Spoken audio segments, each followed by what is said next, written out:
Enabling two-factor authentication 2FA on Coinbase is an important step to enhance the security of your account. Follow these steps to set it up. Step 1. Log into your Coinbase account. Visit the Coinbase website or open the mobile app and log in using your credentials. Make sure you are using a secure internet connection. Step 2. Go to Security Settings. Once logged in, navigate to the Account Settings. Look for the Security tab or section, which is typically found in the Account menu. Step 3. Select Two-Factor Authentication. In the Security Settings, find the option for Two-Factor Authentication. Click on it to begin the setup process. Step 4. Choose your 2FA method. You will be prompted to select your preferred method for receiving 2FA codes. Options usually include an authentication app like Google Authenticator or SMS text messages. Choose one and follow the instructions provided. Step 5. Complete the setup.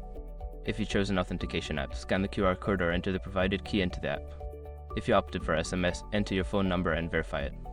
After completing these steps, ensure that 2FA is enabled and working by logging out and logging back in to test the setup. By following these steps, you can successfully enable two-factor authentication on your Coinbase account, adding an extra layer of security to protect your assets.